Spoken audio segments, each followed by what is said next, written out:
Olá, família, sejam bem-vindos, bom dia para vocês, sejam bem-vindos também ao capítulo 11 de Provérbios. Nós não vamos ficar muito tempo no capítulo 11, serão 6 episódios, somente 6 versículos que nós vamos olhar, daí já vamos para o 12 e vamos em frente porque temos 31 capítulos ao todo, já estamos passando aqui do meio do ano, então tem muita coisa para a gente ver e aprender juntos, com certeza. Mas eu quero olhar contigo hoje um versículo de Provérbios 11 que, quando a gente lê, já é um tapa na cara já. Algumas pessoas têm brincado comigo, né? Que ler Provérbios é igual a apanhar, né, num ringue de boxe, porque são princípios que a gente percebe que estão longe do nosso paradigma, do nosso jeito de pensar. E poucos sinalizam isso tanto quanto Provérbios capítulo 11, versículo 4. Olha aqui comigo esse texto, que é o nosso texto de hoje, para você ver o que ele diz. Olha só. Versículo 4. De nada vale a riqueza no dia da ira divina, mas a retidão livra da morte. De nada vale a riqueza no dia da ira divina, mas a retidão livra da morte. Morte aqui está falando de morte eterna, né? A ira divina que traz a morte ou a vida eterna. Está falando de céu e inferno aqui. Está dizendo o seguinte, que no dia da ira divina, no dia do julgamento, no dia da nossa prestação de contas, no dia em que todos nós estaremos diante de Deus, o dinheiro não vai valer nada, porque você já vai ter deixado o dinheiro para trás. E, além disso, é impossível você comprar um passe para o céu. O passe para o céu é dado livremente, gratuitamente, graciosamente, através de um relacionamento com Jesus, como seu único e suficiente Salvador. Então ele diz, cara, dinheiro no dia da ira divina não vai para frente, mas a retidão, caminhar de forma correta, ter tido uma vida transformada por Jesus, sabe, viver um verdadeiro cristianismo que honra a Deus e aponta para os princípios de Deus, que absorve a sabedoria de Deus e transforma isso em algo para a vida, isso sim livra da morte. Tem uma história de, acho que era um rei britânico famoso, que ele, né, chegou à morte, ele tinha tudo que queria na vida, né? Tudo que você pudesse imaginar ele tinha, tudo que ele pudesse querer ele tinha. Diz que é o Henry VI, fui pesquisar isso.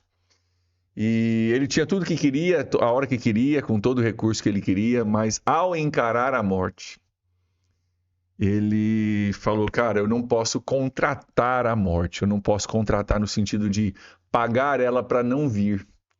E ele sentiu ali a limitação que um rei que tem todas as coisas, que tem milhões de súditos, um palácio maravilhoso, mas ao chegar diante da morte, ele percebe que o dinheiro que ele tinha não tinha capacidade de livrá-lo de uma realidade da vida que todos nós um dia vamos enfrentar. E é interessante aqui, gente, que o livro de Provérbios, ele não nega a utilidade do recurso financeiro, tá? Quando ele fala aqui, vamos voltar aqui, quando ele fala, né, que de nada vale a riqueza no dia da ira divina, ele não está falando que a riqueza não vale nada, que não é importante, que você não deve buscar. Não está falando disso. O livro de Provérbios fala da utilidade do recurso financeiro para a nossa vida. É útil, ok? Mas o livro de Provérbios também fala, e está falando aqui, da limitação da riqueza. Não nega a utilidade da riqueza, mas também não podemos negar a limitação da riqueza. E aqui está a chave do nosso problema. A riqueza é útil? É útil. Se for bem administrada, é útil. Mas ela é limitada. E o problema é que nós confundimos utilidade com uma coisa que é ilimitada. Ela tem suas limitações. No dia da morte não vai adiantar nada. Ela é útil, ela é boa, você não deve achar que é errado, né? Alguns veios do cristianismo, né, tem voto de pobreza, achando que é errado você ser rico, ou entendendo que dando a entender, né, que é errado você ser rico. E riqueza não é um problema, mas riqueza é limitada. Tem ambientes e situações onde a riqueza não vai resolver o teu problema. Um deles é diante de Deus. E recentemente nós tivemos, né, uma experiência que, pelo menos na história recente, para mim é a experiência mais contundente, porque todo mundo sentiu. Todos nós sentimos, durante a pandemia, o fato de que o rico e o pobre não tinham necessariamente melhores possibilidades diante de uma pandemia que estava assustando, por um tempo pelo menos, né, assustando todo mundo. Claro que o rico tem, por exemplo, a possibilidade de não ir trabalhar, né? E isso é uma coisa positiva. O pobre, muitos deles, né, tinham que trabalhar mesmo encarando pandemia, porque, cara, tem que pôr o pão na mesa. Eu entendo isso, tá? Mas estou falando aqui especificamente de vacinas, por exemplo, né? Não tinha nada disponível, não tinha, né, nada que pudesse prevenir isso, e por muito tempo, seja você rico, seja você pobre, estava todo mundo na mesma situação, por muito tempo, ok? Então é só um exemplo, não é um exemplo perfeito, porque você pode argumentar, mas o rico ficou em casa e o pobre teve que ir para a rua. Sim, isso é verdade, tá? Mas é um exemplo que meio que ajuda a gente a conectar um pouco dessa realidade com a nossa vida. O fato é, ricos e pobres estavam assustados iguais. Talvez até o rico estivesse mais assustado, tá? Do que o pobre, porque o pobre tem que encarar e ir para a rua e confiar em Deus e vamos que vamos, né? E o rico ficava trancado em casa com medo de perder a sua vida rica, a sua vida perfeita. Então, o fato é que, cara, o dinheiro ele é limitado, ele não é ruim, ele não é mal, né? Aquele versículo não diz que o dinheiro é a raiz de todos os males. É o amor ao dinheiro que é a raiz de todos os males. O amor ao dinheiro, né? Se você tem dinheiro, mas não ama o dinheiro, você ama Jesus, amém, show de bola. Mas ele é limitado, tem coisas que ele não consegue comprar, tá? Não consegue comprar família estável, não consegue comprar casamento bom, não consegue comprar filhos que amem a Deus, não consegue comprar uma boa noite de sono, não consegue comprar paz interior, não consegue comprar vida eterna e não consegue comprar um adiamento da morte, né? Pode até comprar no sentido de fazer uma cirurgia, fazer um procedimento e tal, mas mais cedo ou mais tarde a morte vem. Aí deixa eu fazer uma pergunta para você aqui. Você está pronto? Vamos ler de novo o texto e eu vou fazer a pergunta. De nada vale a riqueza no dia da ira divina, mas a retidão livra da morte. A riqueza não vale no dia da ira divina, mas a retidão livra da morte eterna. Vale demais, porque o homem reto será aceito por Deus, irá para o céu. Então, vou fazer uma pergunta bem óbvia, mas que vai expor o quanto a gente vive num mundo distorcido. Se a riqueza nada vale no dia da ira de Deus, mas a retidão salva da morte, por que a gente busca tanto a riqueza e tão pouco a retidão? Por que a gente busca tanto a riqueza e tão pouco a retidão? Por quê? Já parou para pensar? Tem muitos motivos por quê. Um dos motivos é porque nós vivemos num mundo que não pertence aos princípios de Deus, não pensa de acordo com a vontade de Deus, não prioriza aquilo que Deus prioriza. O mundo prioriza o aqui, o agora, o prazer e tal, e vamos, e ostentação, e a gente acaba absorvendo um pouco daquele do mundo em que nós vivemos, né? O mundo, a Bíblia diz, o mundo jaz no maligno. Cara, o maligno, né, o inimigo da nossa vida, ele afetou a cultura e o pensamento do mundo de tal forma que a gente não pensa no dia da ira de Deus. A gente pensa no amanhã, no hoje e no amanhã, né? Hoje eu quero estar bem, amanhã eu quero estar melhor. Hoje e amanhã. E isso é uma parte. Outra parte é que nós temos uma miopia espiritual. O que é uma miopia? Miopia é quando você só enxerga perto, você não enxerga longe. Todos nós temos o risco de sofrer de uma miopia espiritual, que faz eu pensar no amanhã, no hoje, no mês que vem, talvez, né? Mas me esquecer de viver com a eternidade em mente.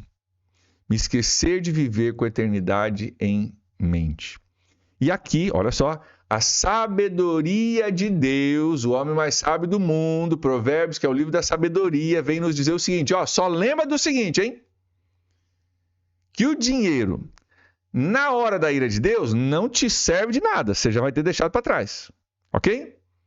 Mas a retidão é o que te livra da morte. Então, se liga, se prepara, se ajuste aí, para que você possa, então, buscar a retidão e obter aquilo que é mais importante. Porque o fato é que nós estamos de passagem nesse mundo. A Bíblia diz isso, né?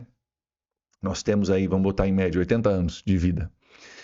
Mas o Espírito que Deus nos deu é um Espírito eterno, que estará eternamente ou com Deus ou na ausência de Deus.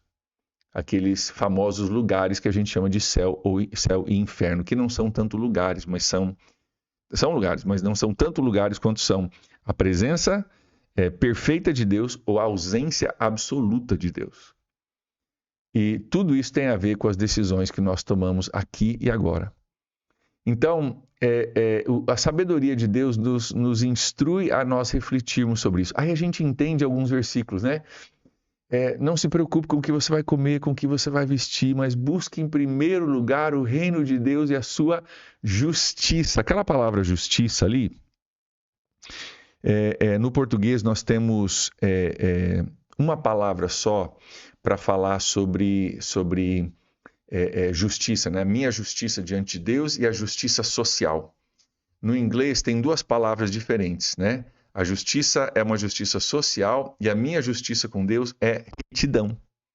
A gente poderia falar, cara, busque em primeiro lugar o reino de Deus e a sua retidão. E todas as outras coisas vos serão acrescentadas. Busque em primeiro lugar estar correto com Deus.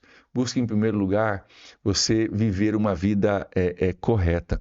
Não se preocupe. Literalmente, o contexto daquele versículo é o que nós vamos comer, o que nós vamos vestir. Ele diz, cara, mas Deus cuida dos pássaros do céu, Ele alimenta. Cara, as flores do campo se vestem maravilhosamente bem. Inclusive, ele fala, né, que as flores do campo se vestem de forma mais bonita do que Salomão em toda a sua glória. Salomão, o autor de Provérbios. Ele diz, então não se preocupa com isso. O Pai sabe o que você precisa. Você quer buscar alguma coisa? Busque em primeiro lugar o reino de Deus e a retidão, a justiça diante de Deus. E as outras coisas te serão acrescentadas. Vamos fazer uma pergunta desconfortável? Não é só para você não, tá? É para mim também, tá? Desconfortável para todos nós. Como é que a gente está nessa área, hein? Você tem buscado a retidão mais do que o dinheiro? Ou você tem se iludido com as promessas da riqueza? E tem promessas mesmo, mas são promessas para hoje ou amanhã. E se esquecido de que existe um alvo eterno, muito maior, para a minha vida e para a sua vida, que tem a ver com a retidão, tem a ver com a salvação, tem a ver com a justiça diante de Deus, tem a ver com a nossa vida eterna. Ei, vamos assumir um compromisso de correr um pouquinho menos atrás do dinheiro, um pouquinho mais atrás da retidão? Vamos fazer um compromisso juntos? De hoje a gente se preocupar menos com o dinheiro e se preocupar mais com a nossa retidão? Se a gente começar o dia com esse norte, garanto para você que o nosso dia vai ser diferente. Amém? Vamos orar juntos? Deus, nós tomamos esse tapa na cara, meu Deus. Mas ao mesmo tempo agradecemos o Senhor pela verdade da Tua palavra, que literalmente ela é lâmpada para os nossos pés e luz para o nosso caminho. Ela nos instrui por onde andar. Obrigado, Deus, porque a sabedoria da Tua palavra nos lembra que existem coisas muito mais importantes do que as coisas que muitos de nós estamos preocupados e correndo atrás. Ó Deus, dá-nos sabedoria para entender isso, dá-nos um coração que entende isso, que busca isso.